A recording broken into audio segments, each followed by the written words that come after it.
हा विषय जरी वेगळा असेल,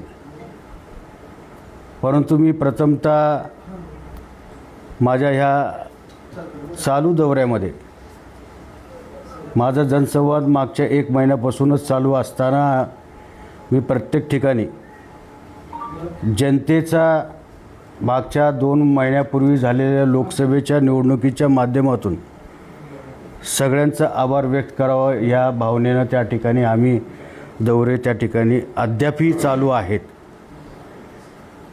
आभार व्यक्त करावं, त्यांचं ऋण फेडावं. कारण मागच्या 10 वर्षामध्ये जे काही 2014 ते 2024पर्यंत ज्या आश्वासनावरती किंवा लाट म्हणू काही म्हणू आपण, जनतेने 2दा विश्वास ठेवून केंद्रामध्ये सरकार त्यांचं आलं, आत्ताही आलं. आत्ताचं सरकार किती काळ टिकेल हे सांगता येणार नाही, कारण 2 पक्षाची मदत घेऊन कुबड्याचं सरकार आहे असं म्हणायला हरकत नाही. आज आम्ही समाधान आहे की बाबा जनतेने जो कौल दिला ते आम्ही मान्य केला की आज आपण 100पर्यंत आपण काँग्रेस पक्ष त्या ठिकाणी खासदारकीच्या माध्यमातून पोचलेला आहे. आणि विशेषतः महाराष्ट्र सरकार किंवा महाराष्ट्रातल्या जनतेचा आभार मानलं पाहिजे की काँग्रेसचं मागच्या वेळेस 2019ला एकच खासदार असताना आज जवळपास 13 अधिक 1 14 खासदार हे काँग्रेसचे आणि महाविकास आघाडीचे 48 पैकी 31 खासदार त्या ठिकाणी जनतेने कौल दिला. ह्याचा अर्थ सरळ सरळ असं होतं की कुठंतरी ह्यांच्या पायाखालची वाळू घसरलेली आहे. कदाचित त्याला वाटत असेल की बाबा येणाऱ्या पुढच्या विधानसभेमध्ये सुद्धा चित्र वेगळं राहील. एक मनामध्ये भीती आपण म्हणून अनेक योजना तिजोरीमध्ये पैसे नसताना सुद्धा आज जवळपास महाराष्ट्र सरकारवरती 8,83,000 कोटीचं कर्ज आपल्या डोक्यावरती आहे. आणि दरडोई जर आपण बघितलं की प्रत्येकाच्या नावावरती दिवसाला किती पैसे, त्याचंसुद्धा कॅल्क्युलेशन मी नंतर सांगतो. 2014पर्यंत 3.5 लाख कोटीचं कर्ज होतं.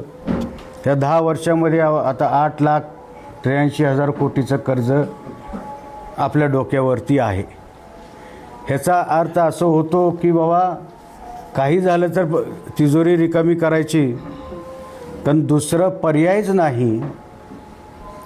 अनेक गोष्टीवर जसं केंद्रानं लोकांना दिशाभूल करून मताचा जोगवा मागितला, त्याच पद्धतीनं महाराष्ट्रामध्ये सुद्धा कुठलाही पर्याय त्यांच्या हातात नसताना काय योजना, लाडकी बहीण असेल, लाडका भाऊ, लाडकी मेवणी, लाडका वगैरे वगैरे वगैरे, हे अजून काय काय काढतील काय सांगता येणार नाही.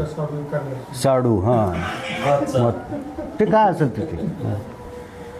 तर हे करत असताना ठीक आहे, एक सामान्य सर्वसाधारण माणसाला या गोष्टीची जाण नसेल, परंतु आता जनता हुशार आहे की एवढा मोठा पैसा, परवाच मी ऐकलं की 1.5 लाख कोटीचं अजून कर्ज महाराष्ट्र सरकारने घेतलेलं आहे. ते कशासाठी घेतलं आहे? कारण आज जवळपास 43,000 कोटी या लाडकी बहीण योजनेला ते खर्च करतायत.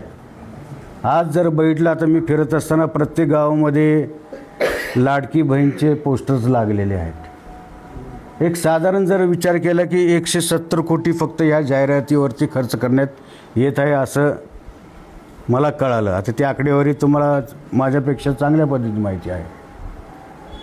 परंतु आमचं एकच प्रामाणिक म्हणणं आहे की तुम्ही हे योजना काढा, आमच्याबद्दल दुमत किंवा आम्ही त्यांना विरोध करायचा काही नाही. परंतु आमचं एकच म्हणणं आहे की ज्या ज्या गोष्टीला जे सामाजिक उपजीविका,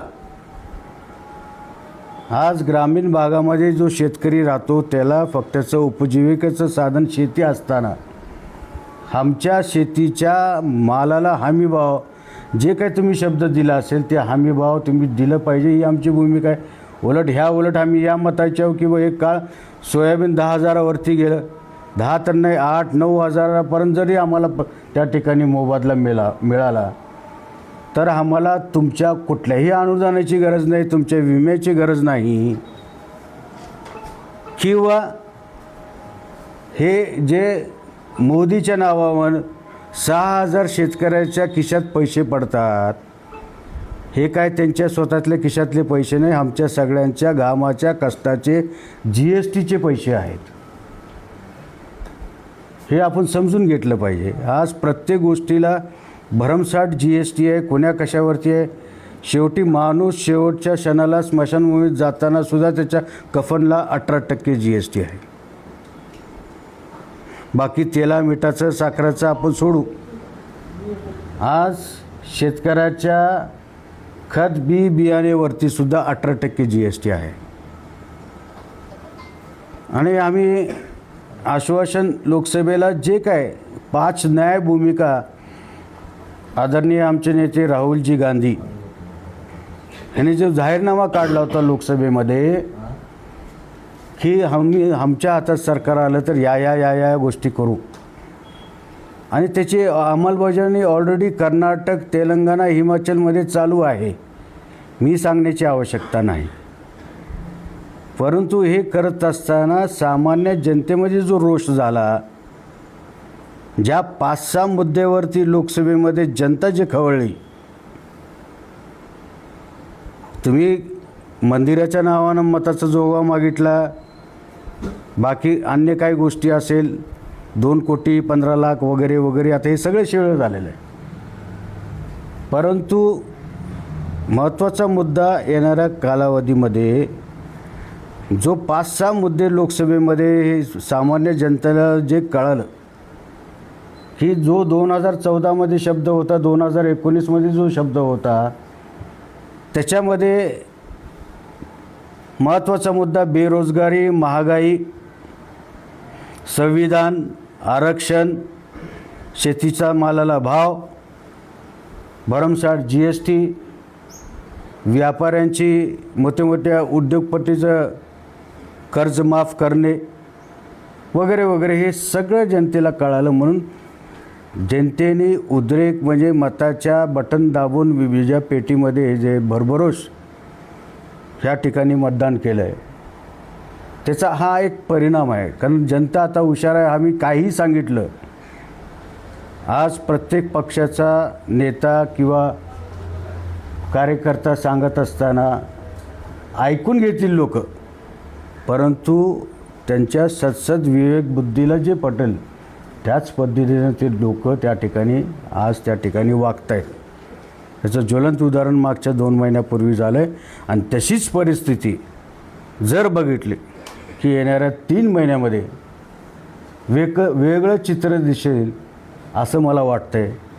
आणि निश्चितच ज्या महाविकास आघाडीनं आम्ही एकत्र लढलो आणि प्रामाणिकपणे सगळ्यांनी लोकसभेला काम केलं आहे, आणि अशा परिस्थितीमध्ये येणाऱ्या विधानसभेमध्ये आम्ही एकत्र काम करणार आहोत.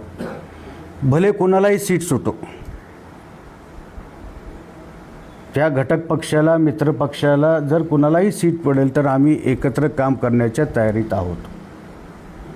प्रत्येकाचा दावा आहे, लोकशाहीमध्ये प्रत्येकाला हक्क आहे, मागायचा, बोलायचा अधिकार आहे. तसं माझ्या पक्षाचा म्हणजे काँग्रेस पक्षाचा जर विचार केला तर त्याच्यामध्ये सुद्धा अनेक जण इच्छुक असतात.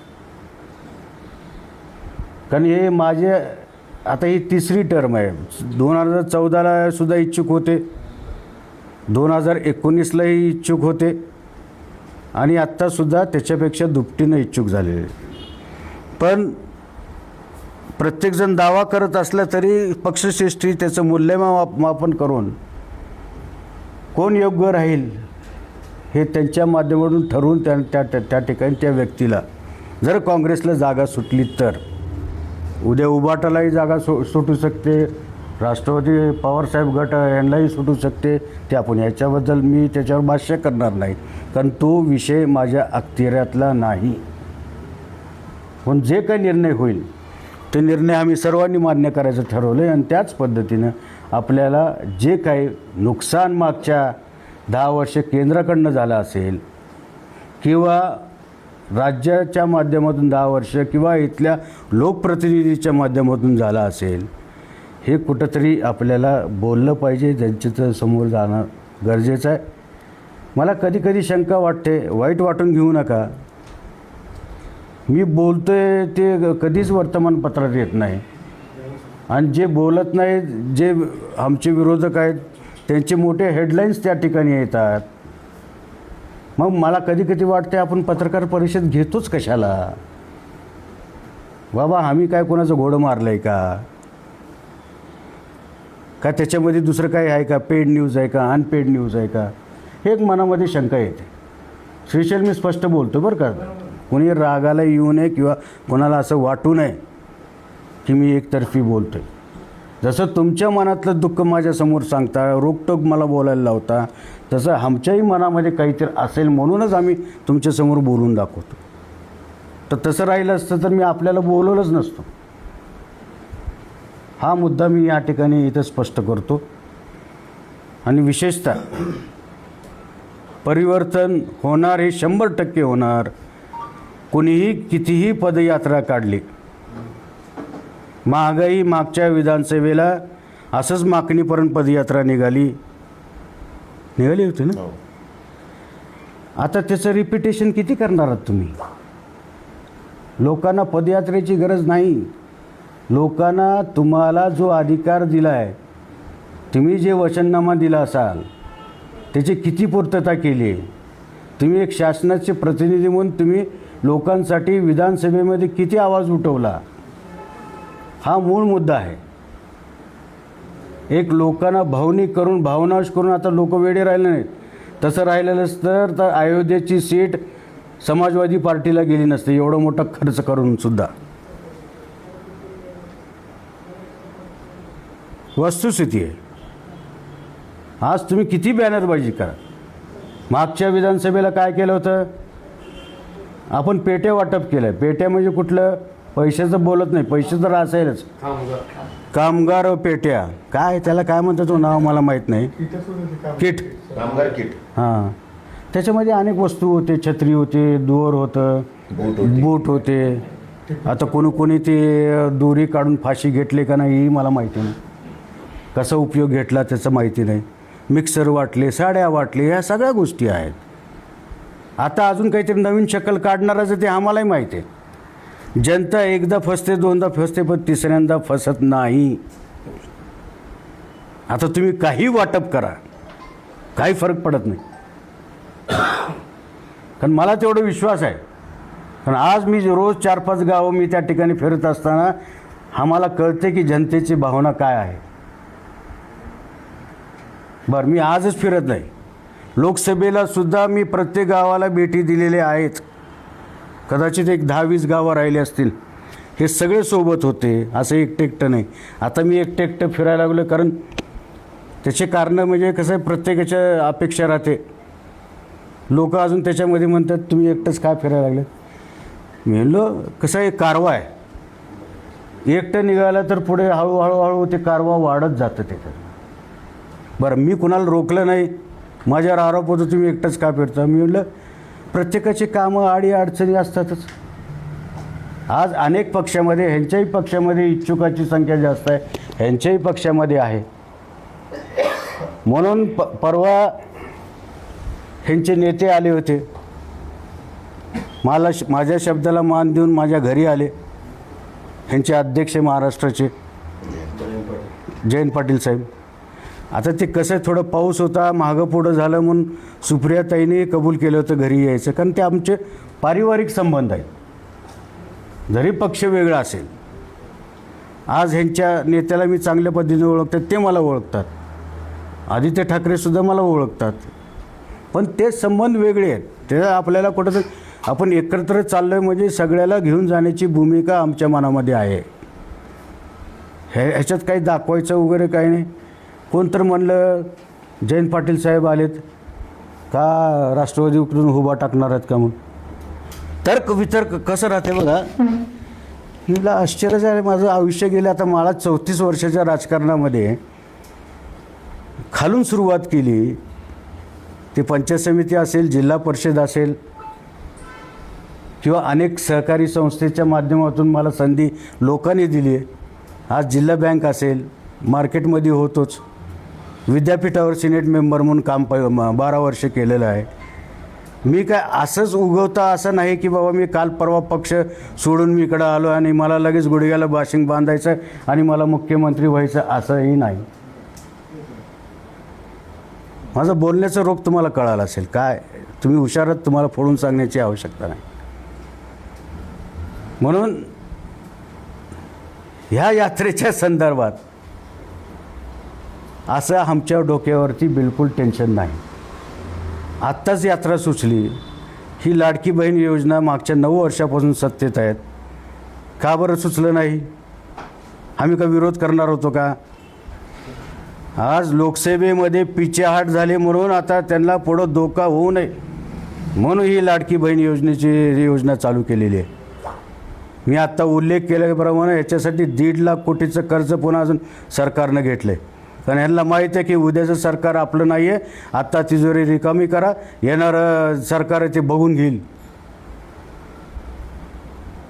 हे एक त्यांच्या भूमिका असावी असं मला वाटतं. म्हणून सारांश असा आहे की बाबा हे सगळं करत असताना कुठंतरी आम्ही गप्प बसतो, काही बोलत नाही, ह्याचा अर्थ असं नाही. आत्ता लोकांच्या डोक्यातून निघून गेलं आहे. नाहीतर इतके दिवस हे दोघं एकच आहेत का? हे जे शब्दप्रयोग खेड्यात होत होता ते बंद झालेलं आहे. कोणीही राजकीय वारस होऊ शकत नाही.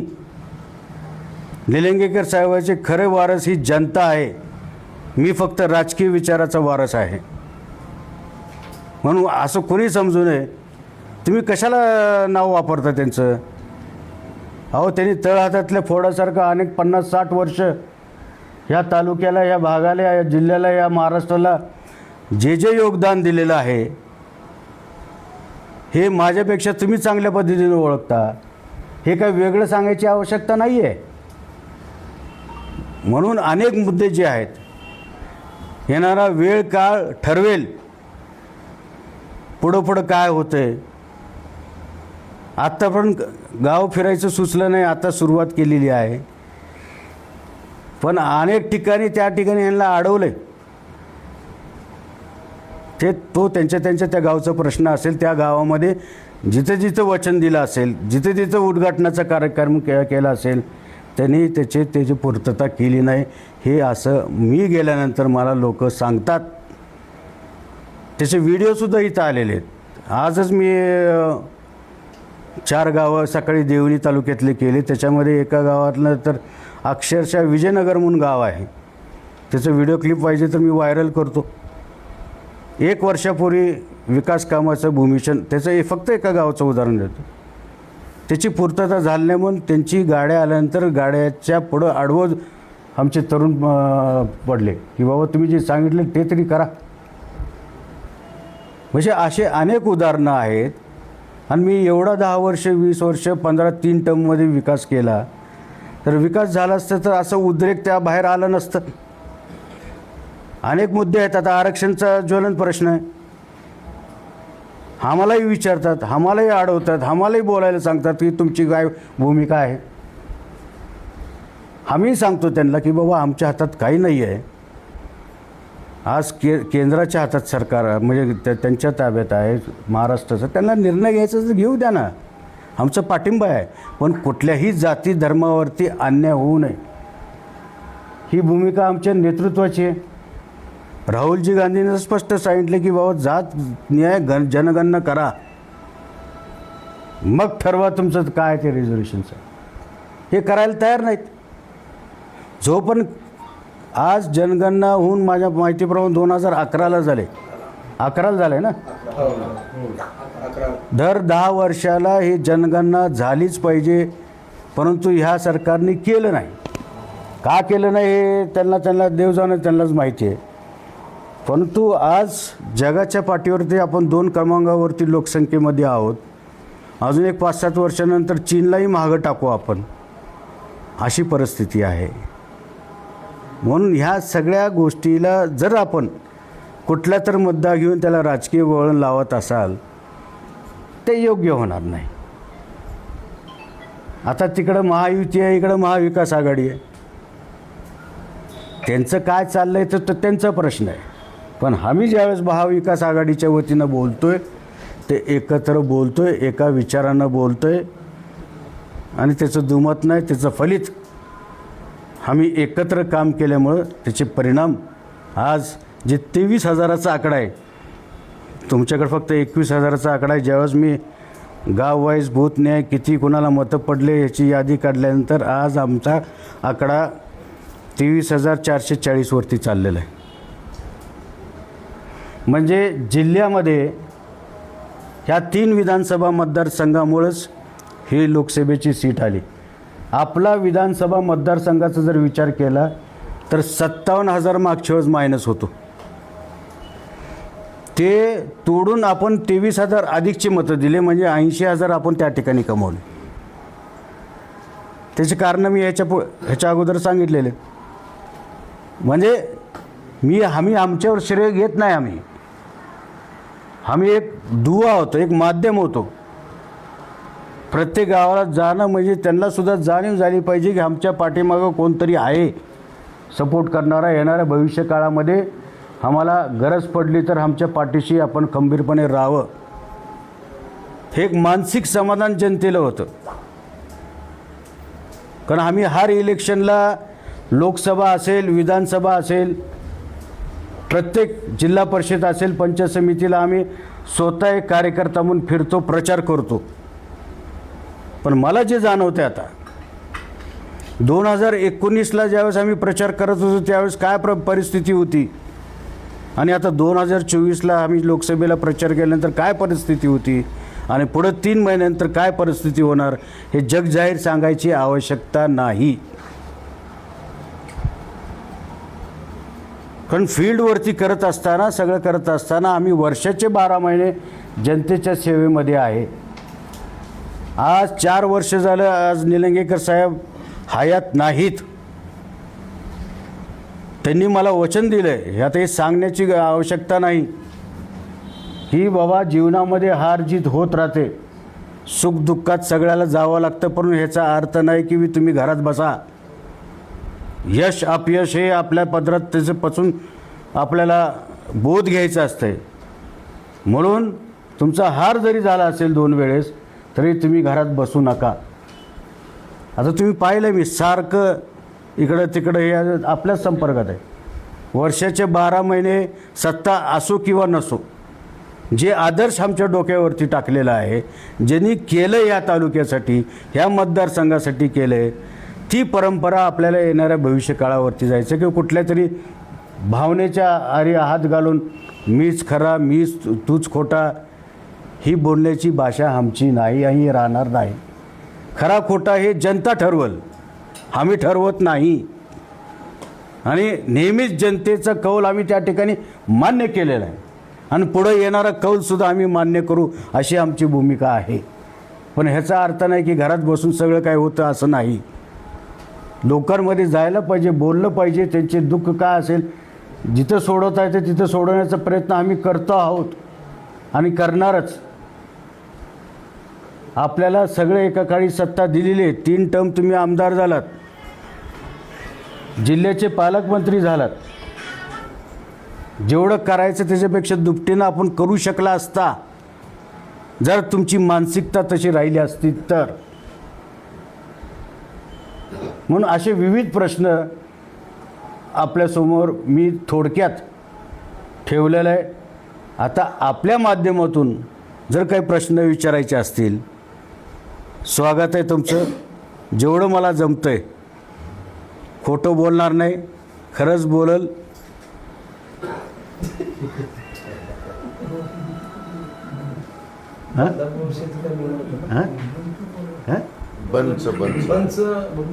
अरे हे एक जनरल बोललो मी. आता 24च्या बंदच्या संदर्भात त्याच्यावरच येते, त्याच्यावरच आपण प्रेस बोलवली. महाराष्ट्रानं महाविकास आघाडीनं हे बंदचं हाक दिले 24ला. त्याची कारणं तुम्हाला माहितीच आहे. जे काही घटना घडलेत आजपर्यंत, बदलापूर असेल किंवा इतर ठिकाणी झालं असेल, काल परवा चाकूरला आपल्या जिल्ह्यात झाले, ऐकलं का नाही माहीत नाही, शाळेतच झाले. हां हां, म्हणजे ह्याचा अर्थ कायदा आणि सुव्यवस्था आपल्या राज्यामध्ये राहिली नाही. जो कुछ करने का अभीच करो, जो 50 खोका आहे 100 खोका लेके बाजू में जाओ, अशी भावना यांच्या मनामध्ये झाले. कुणाला ताळतंत्र नाही. एकतर प्रशासनाच्या हातात कारभार झाला आहे, कोण वाली राहिलं नाही. अहो 3-3 वर्ष स्थानिक स्वराज्य संस्था निवडणुका होत नाहीत, ही एक मोठी शोकांतिका आहे. कशासाठी हे निर्माण केलं आहे तुम्ही? जिल्हा परिषद कायदा कशासाठी आणला आहे? नगरपालिकेचा कायदा कशासाठी आणला आहे? लोकांनी लोकांच्या माध्यमातून त्या ठिकाणी काम केलं पाहिजे, सगळ्याची भूमिका असताना हे का तुम्ही घाबरता इलेक्शन्सला? काय होईल, प्लस मायनस होईल, तो भाव वेगळा. आज किती लोक वंचित राहिले? माझ्या एकट्याचाच प्रश्न नाही, हे सगळ्याच पक्षाचा प्रश्न आहे. आज अनेक जण जे इच्छुक आहे, जे तरुण नेतृत्व आहे, त्यांना जर तुम्ही संधी देण्याचा प्रयत्न करत नसाल तर ह्याचा अर्थ काय होतो आणि काय चाललं आहे? प्रशासक असताना अनेक आंदोलन झाले. काल परवासुद्धा युवक काँग्रेसच्या वतीनं झाला असेल, शहराच्या रस्त्याबद्दल असेल, गटारीच्या बाबतीमध्ये असेल, ग्रामीण भागातल्या इतर समस्याबद्दल असेल, लाईटच्याबद्दल असेल. आता काही ठिकाणी गेलो नाही, कुठं चिरा पडले असतील, काय पडले असतील, तिथं मी गेलो नाही. पण आमचे जे कोणी असतील पक्षाचे ते गेले असतील, बरोबर आहे, जाणं गरजेचं आहे. आता त्या खोलात जाणार नाही मी. म्हणून उद्याचं बंद हे शासनाचे डोळे उघडावे. कायदा आणि सुव्यवस्था असं जर राहिलं तर ही लाडकी बहीण योजना काढून उपयोग नाही. आमच्या बहिणीवरच जर त्या ठिकाणी अत्याचार होत असेल आणि आपण जर उघड्या डोळ्यानं बघत असेल तर ह्याच्यापेक्षा मोठी शोकांतिका जगाच्या पाठीवर नाही. हा एक मोठा प्रश्न आहे. ठीक आहे, अनेक प्रश्न पुढचे असतील, तो भाग वेगळा, पण सध्या स्थितीला हे ज्वलंत प्रश्न आहेत. आता आपल्याला काही जर सांगायचं असेल, विचारायचं असेल तर अवश्य त्या ठिकाणी विचारा. झालं की कितीदा फोटो काढतो. हां बोला शिरशेलजी, मोहनराव बोला. शिवरणपाडमध्ये साहेबाचं भूमिपूजनाचं धोंडा फेकून टाकलं संभाजी पाटील आज ना, स्वतःचा धोंडा लावून त्यांनी उद्घाटन करून टाकलं. ठीक आहे ना. तालिबानी कृत्य चालू आहे मतदारसंघामध्ये.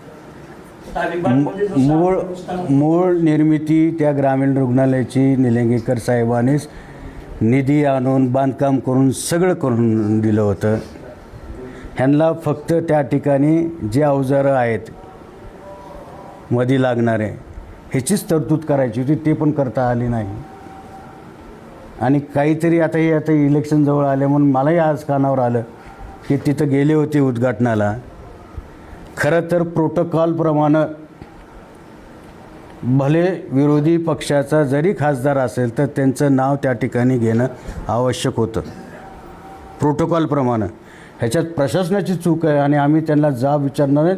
मी कलेक्टर मॅडमला सुद्धा बोललो. मी म्हणलं असं जर तुम्हाला एकतर्फी वागायचं असेल तर आम्हाला वेगळ्या पद्धतीने विचार करावा लागेल. हे स्पष्ट सूचना मी माझ्या माध्यमातून एक कार्यकर्ता म्हणून सांगितले. अजून त्या मॅडमला मी अजून प्रत्यक्षात भेटलो नाही. 1.5-2 वर्ष झाले असतील जॉईन होऊन, पण आज मला बोलावं लागलं. ही माझ्या वैयक्तिक कामासाठी नाही, याच्यासाठी. म्हणजे आज तागाय जे घडलं आहे ह्या तिन्ही तालुक्यामध्ये. शासनाची आहे का कार्यक्रम पत्रिका? नाहीच ना, काढायला पाहिजे होते नियमाने. मी तेच बोलतो, मला जे कानावर आलं खरं. शिवरणपाडमध्ये पत्रिका वाटप झालेले उद्घाटनाचे. मला दाखवा किती. शिवरणपाडमध्ये झालं. तुमच्याकडे जर असेल आल्यानंतर पाठवतो. हां पाठवा. पण मला जे कळालं की अशा गोष्टी आहेत. आमचे काही कार्यकर्तेसुद्धा गेले तिथं, प्रश्न विचारला.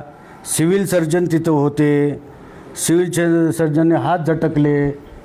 त्याने मला आमच्या हातात नाही आहे, तुम्ही वरिष्ठांना बोला. मग तुम्ही पत्रिका कशी छापली, का छापली नाही, जर छापायचं होतं तर सगळ्याला का समाविष्ट केलं नाही, हे अनेक प्रश्न त्या ठिकाणी झाले. अरे ते विषय गपचिपचा नाही, विषय प्रोटोकॉलचा आहे हो. हं. आता मागं आपल्या काळात सुद्धा आम्ही सत्तेत होतो, त्यांनी आमदार होते, त्यांचं नाव येत होतं. येणं न येणं हे त्यांचा भाग आहे. आजोबाच्या नावाला नातवाचा तिटका. ते मी कसं तुम्ही बोलता ते. आता निलंगेकर साहेबांनी भूमिपूजन केलं. या बदलापूरच्या घटनेसंदर्भात आपण दोन चिमुड्यावर जे अन्याय अत्याचार झाला त्या संदर्भामध्ये महाविकास आघाडीकडून बंदची हाक देण्यात आली आहे. हां. ते बंदची हाक मध्ये आपण निलंगा तालुक्यामध्ये किंवा निलंगा मतदारसंघामध्ये कशा पद्धती भूमिका घेणार आहात आणि व्यापारी संघासोबत आपलं बोलणं झालंय का, प्रशासनासोबत काय बोलणं हो हो हो सगळ्यांना कळवलेलं आहे.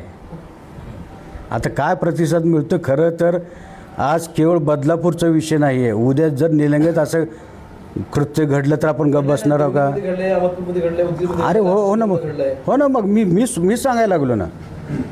आज त्या ठिकाणी सुद्धा मी देवणीमध्ये सांगून आलो, हे सगळ्यांची तयारी आहे की बाबा अशा प्रकारच्या घटना येणाऱ्या भविष्य काळामध्ये होऊ नये.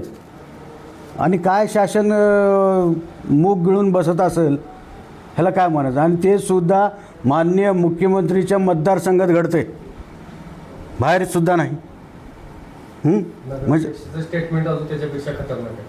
नगराध्यक्ष माजी काय म्हणले? नगराध्यक्ष म्हात्रे नावाचा एक वामन म्हात्रे म्हणून एक नगराध्यक्ष माजी नगराध्यक्ष, तू असं म्हणाला किंवा एक पत्रकार मेल्याला की तुझ्यावरून जणू काहीतरी बलात्कार अन्याय झालाय, तुझ्यावर बलात्कार झाल्यासारखं तू वार्तांकन करायला. वादग्रस्त विधान त्याने केलं, त्याबद्दलही त्यामध्ये निषेध आपण करणार आहात का?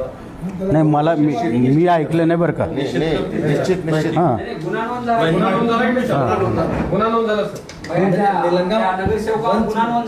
निलंगा बंदी निलंग्यात पोलीस स्टेशनमध्ये गुन्हा दाखल होणार का ते विचारतो.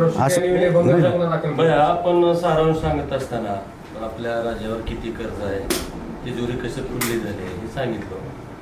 आणि लोकसभेमध्ये कसं म्हणजे सपाटून मार झाला महायुतीला हे पण सांगितलं.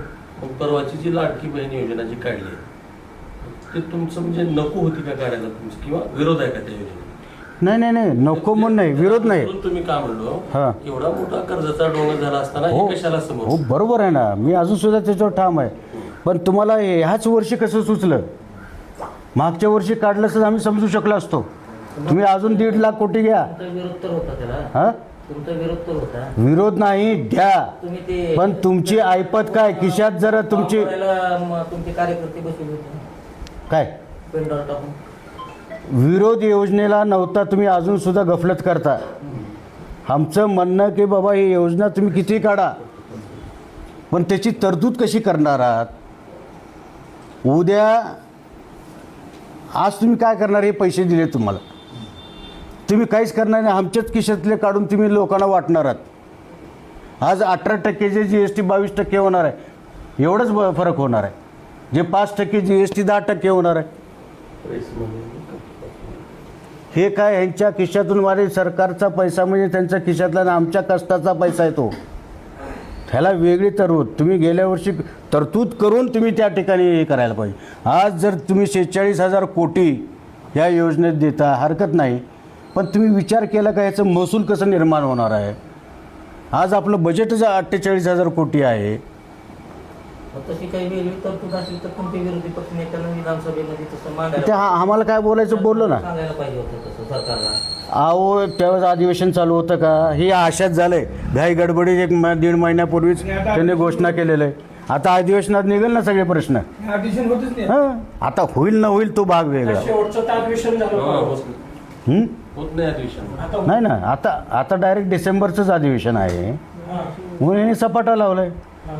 ह्यांना कोणी विचारायचं भाग नाही. आता आम्ही बाहेर किती रस्त्यावर ओरडलो, आम्ही जरी म्हणलं श्वेतपत्रिका काढा, ऐकणार आहेत का नाही? लाडक्या बहिणीला 1500 रुपये सरकार देऊ लागले खरं आहे, परंतु भाऊजी आत्महत्या करलेला आहे. सोयाबीनला भाव नाही, कांद्याला भाव नाही, कापसाला भाव नाही.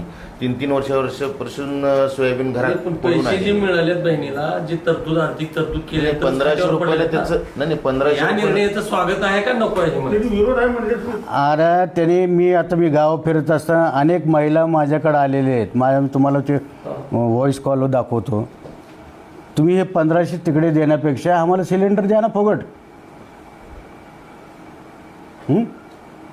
अंत्योदयासाठी 3 सिलेंडर आहेत. तीन सिलेंडर एका योजनेला आहे फक्त. तुम्ही द्या ना वर्षभर. लोकांना सरसकट- तुम्ही 1150 घेता, 400 वरती द्या ना सिलेंडर. आमची का ना नाही एका योजनेला आहे. हं? पैसे जर तुम्ही महिन्याला 1 सिलेंडर जरी आपण गृहीत धरलं तर 12 सिलेंडर होतात. मग मला काय म्हणायचं भैया, जरी राज्य सरकारवर कर्जाचा डोंगर झाला किंवा बोजा जरी पडला, मला एक म्हणायचं की या निर्णयाचं तुम्हाला लाडकी बहीण योजनेचं स्वागत आहे का चुकीचं आहे सांग? अहो स्वागत आहे आपलं, म्हणतो ना मन आहे अंथरून बघून पाय पसरावं, पण त्याचे परिणाम उद्या जनतेला भोगावं लागेल.